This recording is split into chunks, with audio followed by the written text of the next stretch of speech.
The campus security guard laughed at him while he was still holding the filthy computer case like a baby. The guy pointed toward the dumpsters behind the dorm and told him that diving for trash was not in the student handbook. Two girls in Texas sweatshirts walking past snickered, and one of them asked if he was starting an e-waste museum. Alex felt his ears burn as he said it was just for parts and took the elevator up with the old tower pressed to his chest. The system unit looked like it had been dragged through a garage sale and then forgotten for a decade. Beige front panel, cracked corner, an almost erased sticker from a computer shop in North Austin that probably did not exist anymore. Alex had only checked it because he was broke and curious, and because computer science majors never really stopped looking at old hardware. Behind the trash shed, he had noticed newer connectors on the back and a decent power supply label. That was already a small win in his mind. Free parts meant he did not have to choose between a fan replacement and ordering actual food next week. In his cramped dorm room in West Campus, he spread an old hoodie on the floor, laid the tower on its side, and pulled the side panel off with a tiny screwdriver on his keychain. The dust inside looked awful, but the components were not complete junk. A mid-range graphics card, a couple of fans that might still spin, one lonely RAM stick. Then he saw the small black rectangle under the drive cage. An early solid-state drive with a faded label and a manufacture date printed as 2011. That was weird enough to make him sit up straight. He hooked the SSD into his own desktop with a spare cable, booted a Linux Live USB, and waited while the drive spun up in silence. When the File Explorer opened and showed a folder named Miner beside a text file called Keys, his stomach tightened. He clicked the text file and read a short list of Bitcoin addresses and a line that said recovery phrase written on paper in office drawer. The file ended right there. The first wave was excitement, wild and stupid. Late-night tech articles flashed through his memory about people who found old laptops with forgotten wallets. For 10 minutes he paced the tiny room and let himself imagine what early mining might mean in current prices. Then his brain finally caught up with his heartbeat and started listing all the problems. Someone had owned this. Someone with a name and probably a family. And now he was the random student who pulled their machine from beside a trash can. He went back down to the dumpsters after midnight, hoodie up, flip-flops scraping on the concrete stairs. The air outside smelled like pizza boxes and detergent. Behind the trash shed he found two more old towers stacked against the wall. Same sticker from the same computer shop. He checked them fast, hands shaking a little.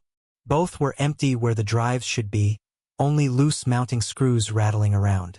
On his way back in, the resident assistant on duty saw the dust on his hands and asked if he was building a robot army. Alex laughed it off, but the joke tugged at the same spot the guard had poked. He looked like a scavenger, and he might be, but this time the trash was whispering actual numbers in his head. The next day, between a data structures lab and a math lecture, he carried the side panel of the tower in his backpack and stopped at the housing office. A fading barcode sticker held an inventory number.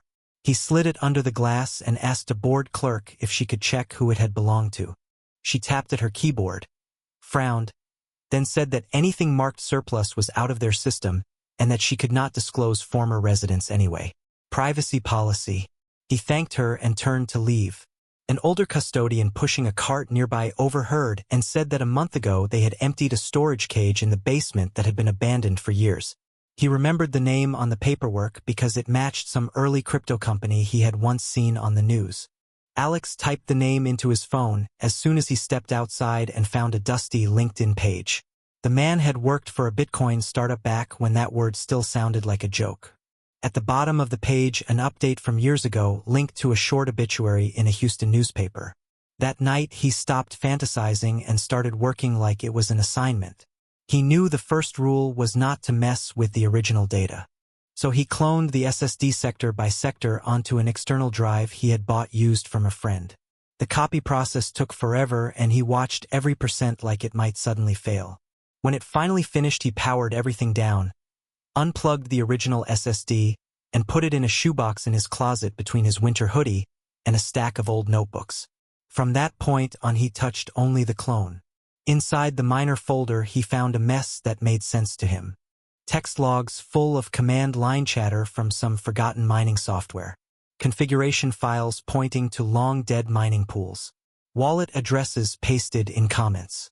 He scrolled through a log and saw lines that clearly announced block rewards coming in. Full rewards from the time when the network was tiny and generous. He sat back and tried to do rough math on paper. Even if half of those coins had been sent elsewhere, the remainder could wipe out every loan he would ever take and still leave a cushion that did not fit in his current life. That thought burst as soon as the wallet file demanded a passphrase.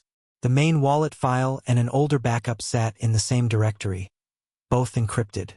He loaded them into a Bitcoin client on a fresh virtual machine, and the program asked for a passphrase in a bland box. He tried the obvious ones. The company name from LinkedIn, the username from the config, the email prefix, birth year combinations. Nothing worked. No lockout warning appeared, but each wrong attempt added another layer of frustration. He opened the keys text file again, hoping there was some hidden hint at the bottom. The last line still read recovery phrase written on paper in office drawer, as if whoever had typed it fully expected to come back the next day and did not. Alex treated that line as his next clue. Office drawer probably meant a university office because the housing inventory tag linked the machine to campus. He went looking for the custodian who had mentioned the basement cage. The man was emptying trash in a quiet hallway near the business school. Alex asked if any boxes from that cage had survived. The custodian told him most of it had gone either into a compactor or to the campus surplus store off Interstate 35.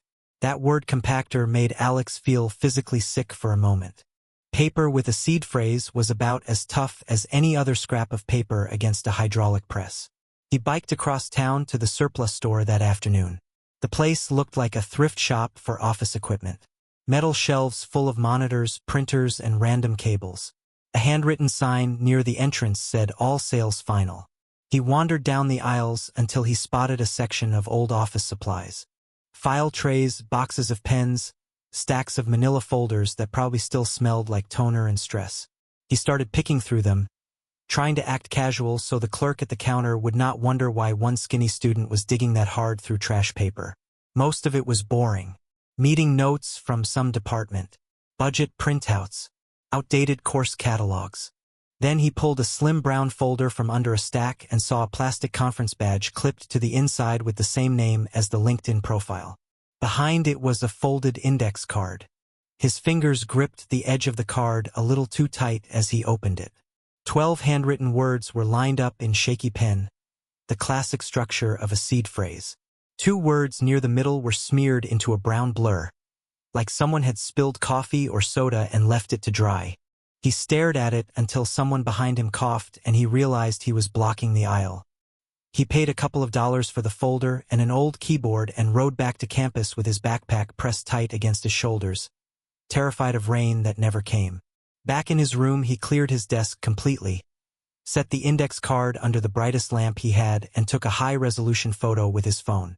The first letters of the damaged words were still there, barely, just enough to guess the starting consonants. His brain shifted into puzzle mode. He knew that common seed phrases used a fixed word list. He found a copy of that list from an old Git repository and filtered by words starting with the visible letters. Soon he had short lists of candidates for each blurred word. It was tedious, not romantic at all, more like sifting through logs for a crash bug. He built possible phrases on paper, swapping in different candidates for each damaged word. He kept the number small to avoid wasting time. When he was sure he had only 4 combinations worth trying, he opened the wallet recovery tool and started feeding them in. The first phrase did nothing. The second one failed as well. On the third try, the client paused for a beat longer than before, then loaded a familiar-looking wallet view. A balance number appeared in the corner, and it was not 0. It was not tiny either. If anything, it was almost irresponsibly large compared to the cheap desk under his hands. For several minutes, he just walked in a small circle between his desk, his bed, and the fridge his roommate had left behind.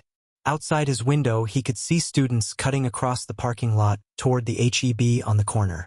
No one had any clue that, in a 4th-floor box with peeling paint, a quiet kid had just uncovered a 6-figure or maybe 7-figure slice of the early internet. That thrill lasted until the next wave crashed in. The obituary on the Houston paper was still open in another tab. The miner had a sister listed by name. There was no mention of any digital assets. Alex imagined her sitting somewhere in Dallas reading junk mail, while her brother's early adopter Luck sat unknown on a drive that had almost ended up crushed. He spent a long time staring at the wallet balance and thinking about keeping everything. Technically, the computer had been trash. No tag, no warnings, no lock. In another version of the story, someone else could have grabbed it and never looked back. Yet every time he leaned toward that justification, he pictured the short obituary and the line about survived by little sister, and it felt like sand in his teeth. He could not turn that off. He finally talked to someone before doing anything. His operating systems teaching assistant ran the campus crypto club and had a reputation for being blunt. They met at a coffee shop near Guadalupe, neutral ground with loud music and too many laptops. Alex told the whole story from the trash shed to the surplus store, leaving out the exact number of coins but making it clear it was significant. The TA listened, frowned, and told him that technically abandoned property law was foggy around digital stuff, but that ethically there was a living relative. He warned that any big movement of old coins would light up compliance checks on exchanges. So this secret was never going to be as invisible as Alex wished. Before they left, he gave Alex the business card of a tech-friendly estate lawyer in downtown Austin and told him not to rush anything without advice. The lawyer confirmed what Alex already felt. There was a real argument that the drive had been abandoned, but there was also a straightforward way to do the right thing. Reach out to the sister, explain, and offer to help transfer the funds to an account she controlled, with a clear agreement about a finder's share if she wanted to reward him. Sending that first email was the hardest step. He wrote and deleted the message 3 times until he settled on a simple version. He told her he was a student, that he had recovered an old system that belonged to her brother, and that it contained digital funds that might be important for his estate. He hit send late at night and watched his empty inbox until his eyes hurt. Her reply came the next afternoon during a boring lecture. She thanked him for reaching out, said she knew her brother had been obsessed with something called Bitcoin, but that the family had never understood it, and agreed to talk with the lawyer present. Over the next month, the wild rush of discovery turned into a slow march of video calls, forms, and detailed explanations repeated in plain language. The sister saw the wallet logs and the balance and cried quietly, not because it turned her into a millionaire overnight, but because it was a piece of her brother she thought had vanished with his startup. With the lawyer mediating, they signed an agreement. The coins would move to a fresh wallet under her control, she would handle taxes with her accountant, and she would gift Alex a percentage as thanks for the work, the honesty, and the fact that he could have taken everything and disappeared. On the morning they broadcast the transaction with the lawyer watching on screen, the old wallet balance dropped to 0 and the new one filled. The blockchain showed the move in neat numbers anyone in the world could see. Inside his dorm, the only sign of change was Alex's shaking hands and the shoebox in his closet that suddenly felt like a solved chapter. In the weeks that followed, he paid off his future loans before they existed, switched from a crowded dorm to a small apartment a few blocks from campus, and upgraded his dying laptop without putting it on a credit card. He also met with the surplus store manager and suggested a better intake process for old computers, one that offered previous owners a final chance to wipe drives or claim them. Life did not turn into a movie. He still pulled all-nighters for projects, still waited in line at Torchy's, still worried about internships and resumes. The difference was quiet. He knew that a random walk past the dorm dumpsters had changed everything, not through magic but through a chain of small decisions. Stopping to look at what others ignored, taking the time to copy a drive safely, biking across town to dig through a pile of forgotten folders, and in the end choosing not just what he could do with someone else's lost luck in a digital wallet, but what he could live with when he looked back years later.